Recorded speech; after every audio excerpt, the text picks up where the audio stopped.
Bueno, continuamos ahora con corticoides en otorrinolaringología. La corticoterapia en otorrinolaringología basa fundamentalmente en el uso del corticoide tópico. En el corticoide tópico se trató ese tema ya en la exposición sobre rinitis alérgica.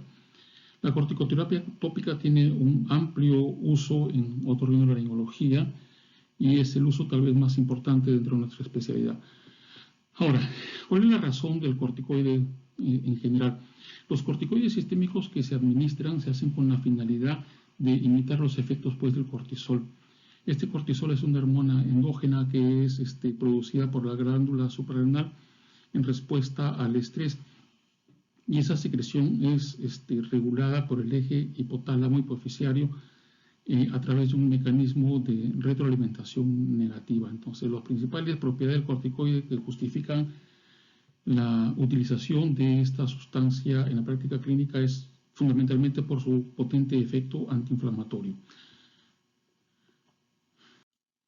Ahora bien, en esta tabla ustedes pueden ver una serie de corticoides que tenemos a disposición. Acá tenemos las equivalencias, la dosis equivalente en miligramo. Siempre tenemos como punto de partida a la prednisona, 5 miligramos de prednisona, y los cálculos se hacen en función de la prednisona.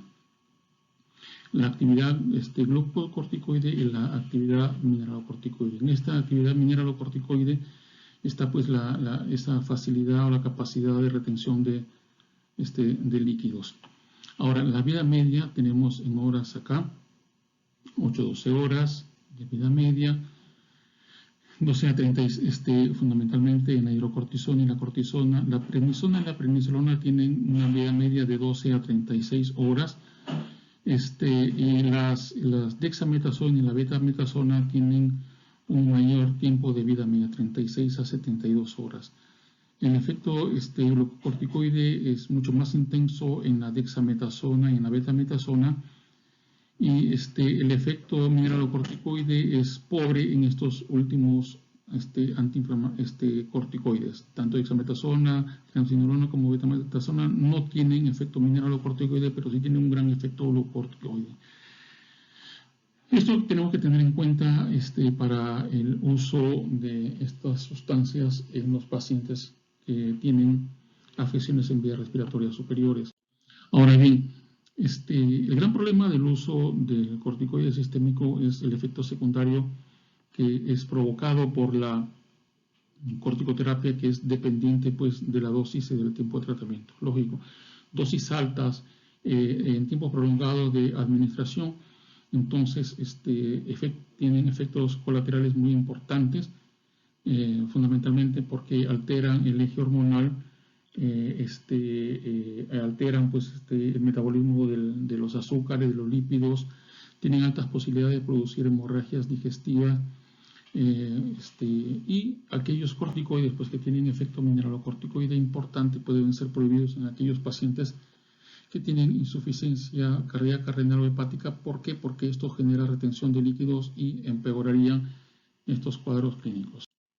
Ahora bien, los corticoides, como les mencioné, pueden utilizarse de dos formas, en forma sistémica y en forma local o tópica. El corticoide sistémico es aquel que va acompañando algunos cuadros inflamatorios agudos de la vía respiratoria superior. Ahí lo utilizamos fundamentalmente, por ejemplo, edema de la vía aérea. Ahí utilizamos los corticoides de periodo de acción más cortos y mucho más rápido, y con un gran potente efecto glucocorticoide más que mineralocorticoide. Y aquellos corticoides de acción local o tópica son los que nosotros utilizamos fundamentalmente en cuadros de rinitis alérgica y en cuadros de terapias intratimpánicas, que también puede ser considerado formas tópicas o local de administración. Ahora, los corticoides intratimpánicos son una de las formas más frecuentes que tenemos nosotros de administración de corticoides.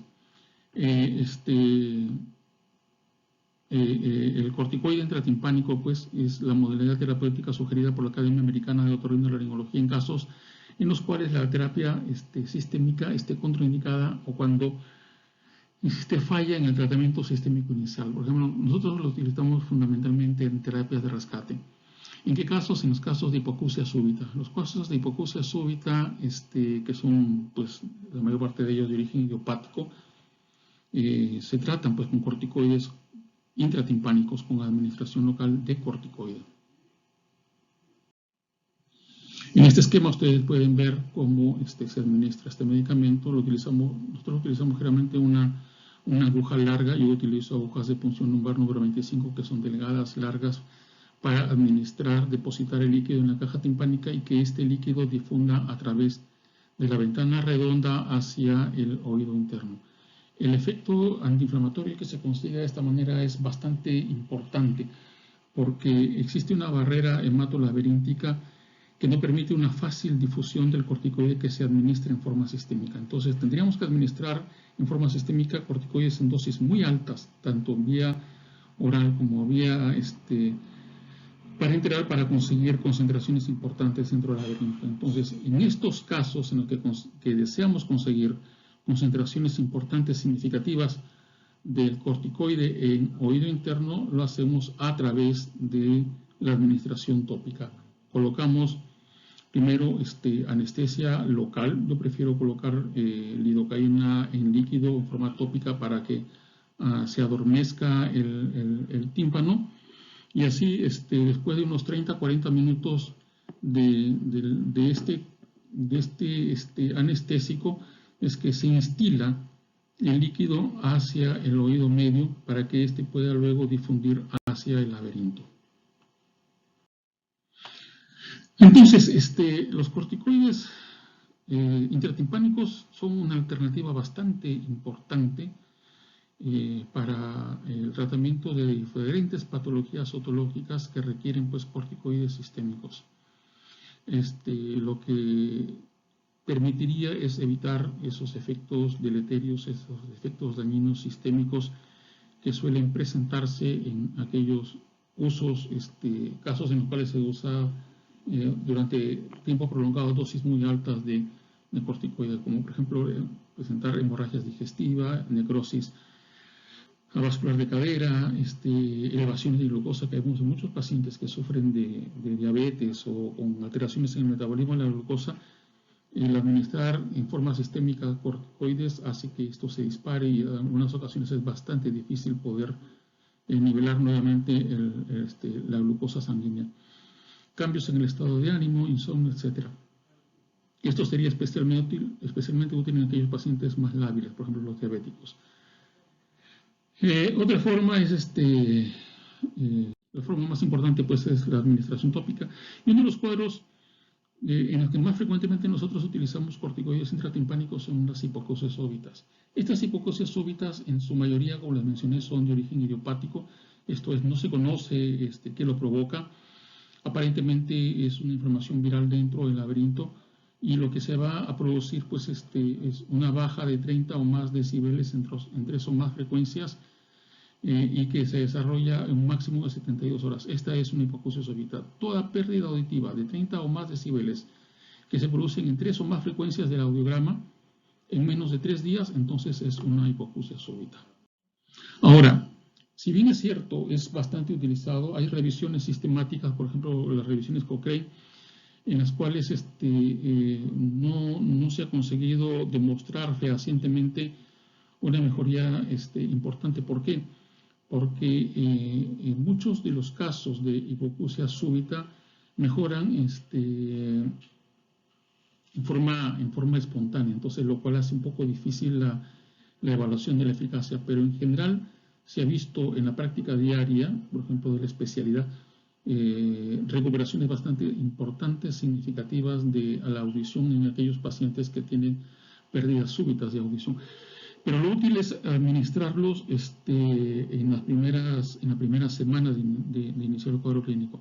Algunas veces se utilizan como tratamientos de rescate, pero en aquellos casos en los cuales se utilizó corticoide sistémico no mejoró, la hipoacusia no mejora, entonces ahí se administra en forma de rescate. Ahora, como les mencioné, hay un porcentaje nada despreciable de recuperación espontánea de la audición, lo cual hace un poco difícil poder evaluar la eficacia del tratamiento. Ahora, ¿en qué casos es menos eficaz? Es menos eficaz en aquellos pacientes en los cuales el tiempo de enfermedad pasa las 2 semanas y es más difícil recuperar. En aquellos pacientes que tienen pérdidas profundas de audición, las posibilidades de recuperación son bastante pobres.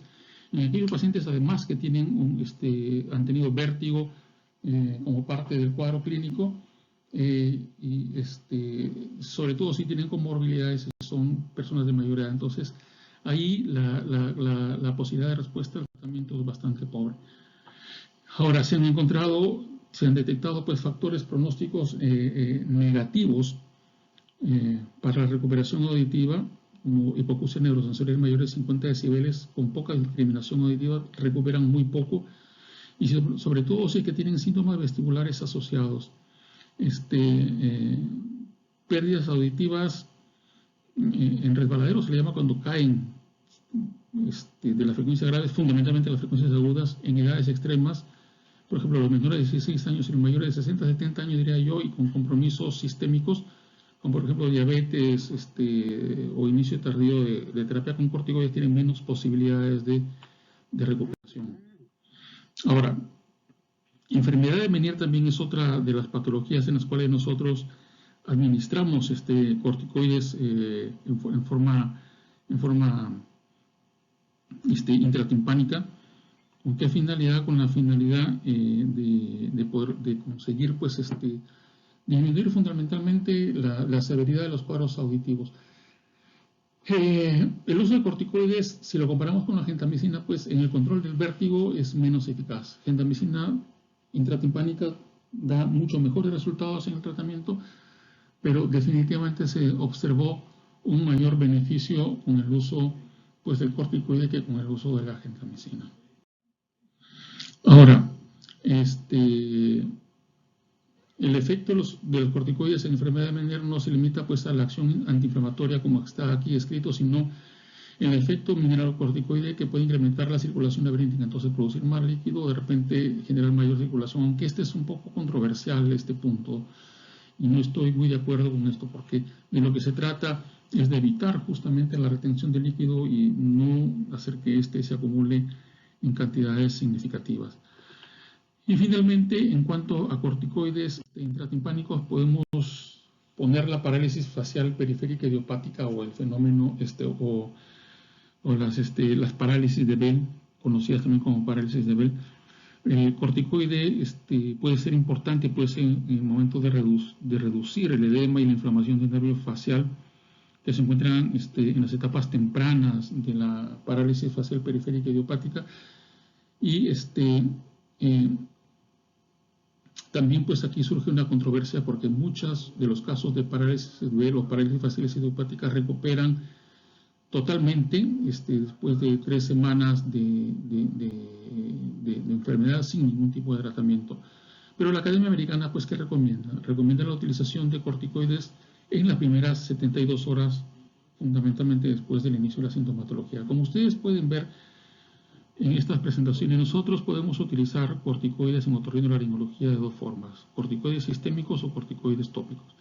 El corticoide sistémico lo damos por periodos muy cortos de administración, fundamentalmente para procesos inflamatorios de vías respiratorias altas para disminuir edema, acompañando también, por ejemplo, para disminuir el edema de los abscesos periamigdalianos, y también nosotros, y fundamentalmente nosotros utilizamos corticoides en forma tópica. ¿Para qué? Para disminuir el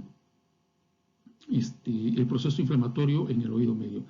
La indicación más importante de la corticoterapia tópica en otorrinolaringología pues es la rinitis alérgica, que ya se trató en el módulo anterior, y en los otros casos de afecciones otológicas, pues en las hipoacusias súbitas idiopáticas, ya sea como tratamiento en la primera semana de iniciar el cuadro o como tratamiento en los casos de rescate para aquellos casos de hipoacusia súbita que no han mejorado al tratamiento sistémico.